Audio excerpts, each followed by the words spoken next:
The first sign of a worldwide confrontation was not a sound. It was an image on a digital display, captured in the silent cold of space.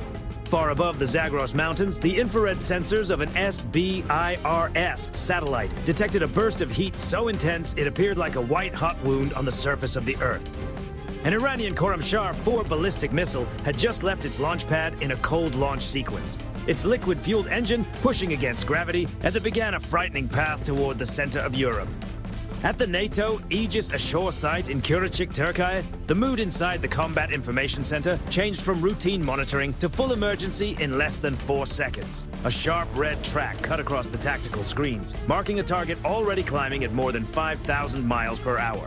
To anyone watching from the outside, it looked like the opening moment of disaster. The data from SBIRS was processed almost instantly and passed through the Integrated Battle Command System to the U.S. Navy Arleigh Burke-class destroyer USS Carney, which was already positioned in the Mediterranean with clear intent. The ship's AN/SPY 1DV radar locked onto the rising target and delivered a firing solution to the Mark 41 vertical launch system. At 0914, the deck of USS Carney disappeared behind a wall of fire and smoke as an SM-3 Block II. A interceptor shot upward. This was no ordinary missile. It carried no explosive payload. Instead, it relied entirely on the raw force of a hit-to-kill vehicle moving at Mach 10, faster than 7,600 miles per hour. 3 minutes later, at an altitude of 60 miles, the SM-3 struck the Khorramshahr-4 directly, reducing it to a glowing cloud of titanium and aluminum fragments. Around the world, people exhaled in relief as media outlets began describing the event as a stunning NATO defensive success. But the real story was only beginning, hidden deep within the command structure of Iran's military leadership. Inside a command bunker buried 500 feet beneath the Zagros Mountains, the mood was unexpectedly confident. Iranian generals believed they had executed a carefully designed act of strategic deception. In their view, the Khorramshahr-4 had never been meant to reach its target. It had been launched as a deliberate decoy, a sacrifice intended to force NATO into activating its most sensitive A/T PY-2 radar systems and the Aegis combat network.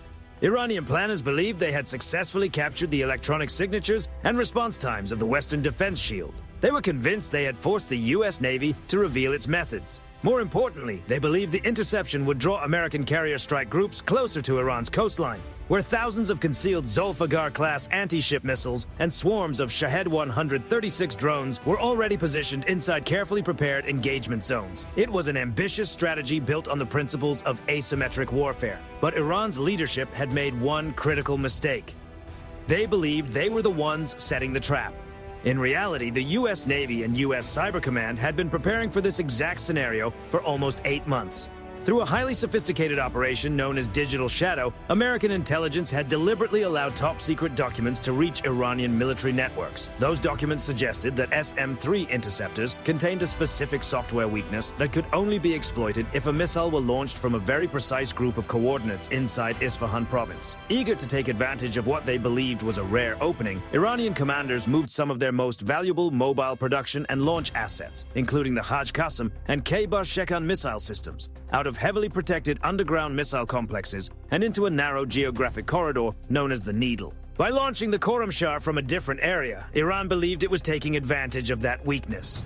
In truth, they had walked straight onto a carefully arranged stage, where every movement was already under the constant gaze of the NRO.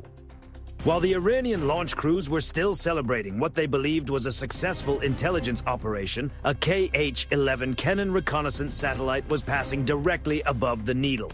With an optical system powerful enough to pick out tiny details from orbit, it was not focused on the now empty launch site.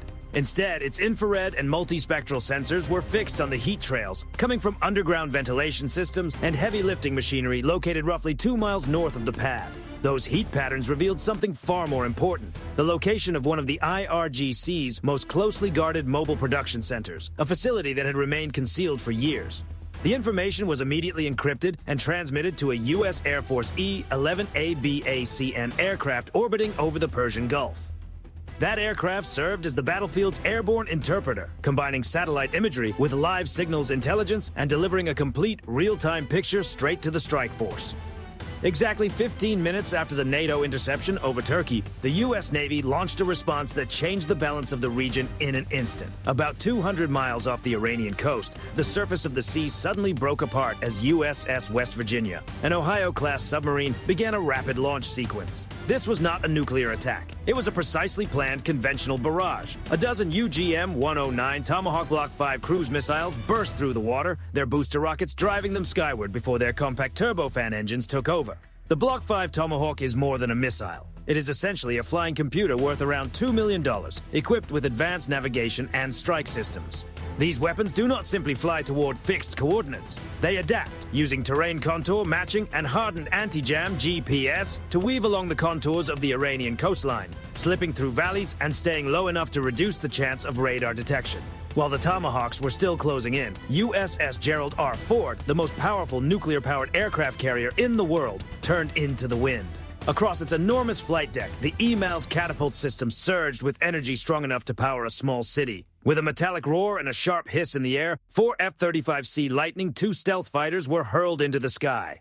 These aircraft represent the sharpest edge of U.S. naval aviation, built to enter the most heavily defended airspace on Earth. As they climbed, their pilots kept their own radars silent, knowing any active emission could expose them like a flashlight in darkness. Instead, they relied on the electro-optical distributed aperture system, which gave them full 360-degree infrared awareness and allowed them to track every major heat source around them without broadcasting a signal. Below them, Iran's air defense grid, centered on the Russian-made S-300P Mu-2 surface-to-air missile system, suddenly came alive. Operators could see the Tomahawks moving toward them, but the moment they tried to lock their fire control radars, the electromagnetic environment around them collapsed into confusion. An EA-18G Growler, launched from the same carrier, had engaged its AN/ALQ-249 next-generation jammer pods. This was not ordinary jamming. It was a refined electronic attack using DRFM technology to capture the radar pulses from the S-300 batteries, alter them, and send them back in distorted form. The result was chaos. Iranian screens filled with countless false returns, making it nearly impossible to tell an actual incoming missile from an electronic illusion. In the confusion, S-300 crews began launching interceptors almost blindly, burning through extremely expensive missiles against targets that were never there. Hidden behind that wall of electronic deception, the F-35C fighters reached Needle Valley. Each aircraft carried GBU-53/B Stormbreaker smart bombs, weapons designed specifically to hunt mobile targets. These bombs use a 3-mode seeker that combines imaging infrared, millimeter wave radar, and semi-active laser guidance, allowing them to track targets through smoke, dust, and even specially prepared camouflage. The F-35 pilots did not need to fly directly into the valley to strike. They could release their weapons from a safer distance, letting the Stormbreakers search, identify, and guide themselves onto their targets with deadly precision. Through MADL, the pilots were receiving targeting data from an E-2D Advanced Hawkeye orbiting 150 miles away. Its AN/APY-9 radar served as the coordinator of the entire engagement, detecting the concealed Haji Qasim mobile launchers as they attempted to disappear into forest cover and assigning a separate Stormbreaker to each vehicle. What followed was not chaotic, it was precise. The Tomahawk Block 5 missiles struck first, crashing into the reinforced concrete entrances of the underground production tunnels. Their warheads were set with delayed fusing, allowing them to punch through layers of rock and steel before detonating deep inside. The result was a devastating internal collapse that buried some of Iran's most advanced missile production equipment beneath massive amounts of stone and debris.